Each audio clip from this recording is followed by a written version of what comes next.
You're listening to Africa Daily from the BBC with me, 𝗟𝗏𝗃𝗃, and today we're discussing the new R21 malaria vaccine and its expected impact on Nigeria. This vaccine has been years in making, and one of the key figures behind its development is Halidou Tinto, a malaria researcher from Burkina Faso and director of the clinical research unit of Nanoro. His work has been instrumental in testing both the R21 and RTSS vaccines, as well as other treatments. His mission became personal after his 6-year-old daughter was hospitalized with severe malaria. This made me wonder, while we focused on Nigeria, what's the malaria burden like in Burkina Faso? Let's hear from Tinto himself. Malaria is the first cause of consultation for the population because, for instance, last year we have reported about 12 million of malaria cases for a population of 20 million. So we are in the top 10 countries contributing in terms of malaria cases on the burden in Africa. So it's a serious problem in Burkina Faso. And unfortunately, we recorded about 5,000 deaths out of these 12 million cases. Wow, that's a staggering number. Why Burkina Faso, do you think? Why are we not seeing those numbers in other parts of the continent? I think as you may know, Burkina is located in West Africa, where malaria transmission is seasonal and very intense. And I think the other problem in Burkina Faso is the use of the preventive tools, including the bed nets, but also the seasonal malaria chemo prevention in children under 5 years. But also we are facing challenges to get pregnant women to really take the prevention drugs to prevent malaria. So it's a combination of many things, but the most important being the high transmission of the disease. It's very intense and very concentrated in the 6 months of the year from July to December. Interesting. And who does it affect most? Children, adults, everybody? Out of the 12 million cases recorded last year, about 70% are children under 5 years. The other vulnerable group is pregnant women. Oh, and is there a reason why pregnant women and children under 5 are most vulnerable? Because if you take malaria, you need to be what we call technically a premonition. Premonition meaning that you have been exposed to the disease, to the biting of the mosquito. Then your human system can develop a sort of resistance to the disease. And if you take children under 5 years, they are very young and they are not yet able to build a strong human system to resist against the disease. And as you may know, for pregnant women, when you are pregnant, your immune system capacity decrease that exposes you to the disease. That is why the two groups are the most vulnerable in the population. Very fascinating information. I wonder what challenges need to be overcome in order to make sure that the rollout is successful. What challenges do you foresee? I think the main challenge for the rollout of the two vaccines is the number of doses. Because with both vaccines, you need 4 doses. You need 3 doses in primo vaccination. It means that you have to give the vaccine 1 dose the first month, 4 weeks later the second dose, and then 4 weeks later the third dose. And then you need to wait until 1 year to give a booster dose. So you need 4 doses. So you need 4 contact with the mothers, which is challenging.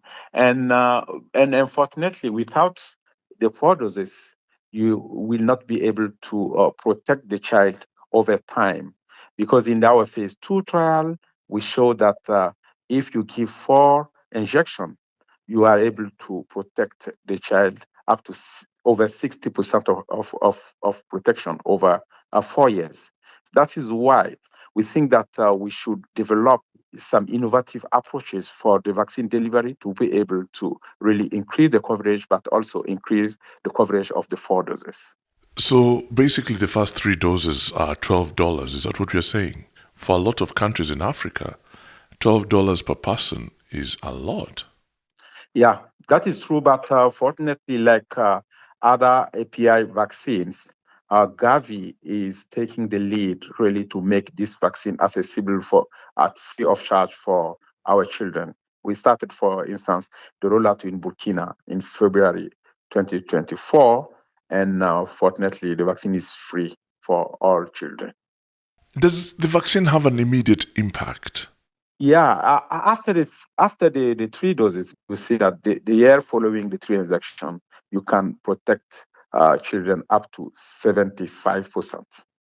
Beyond the vaccine R21 that's being rolled out, I wonder what other innovations or developments in malaria prevention and treatment are on the horizon.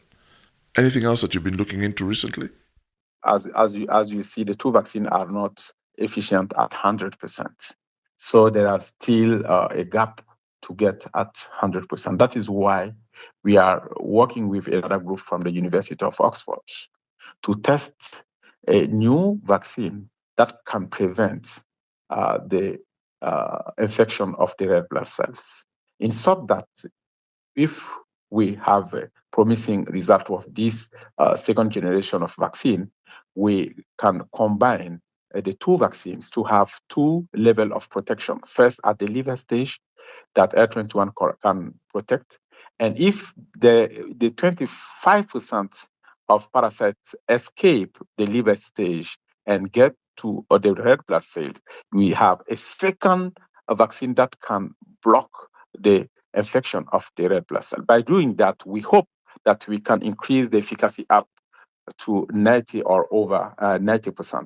This is an innovative approach, and we have a very promising results with this second generation of malaria vaccine blocking the infection of the red blood cell.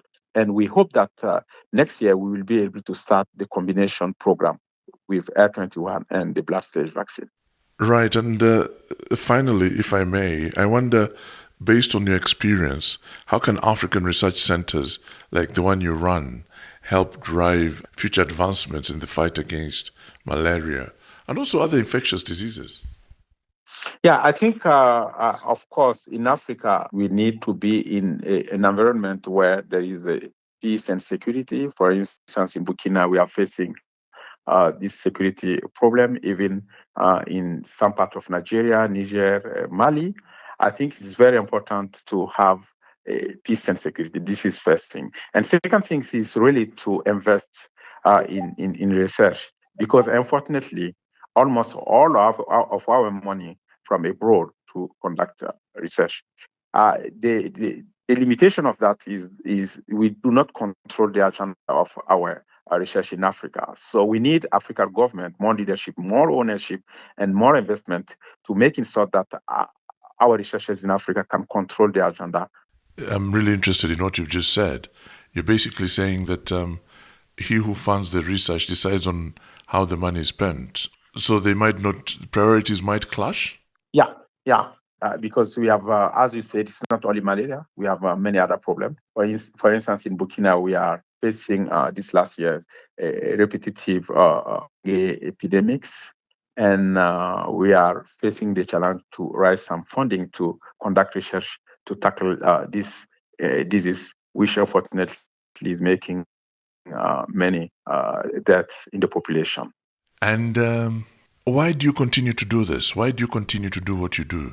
Why malaria? Why are you locked in the way you are? Because the impact of malaria is not only a health issue, but there is also a big economic impact, negative impact for our population. It's really contribute to the poverty of our population. And we absolutely need our effort until we get an Africa continent of free of malaria.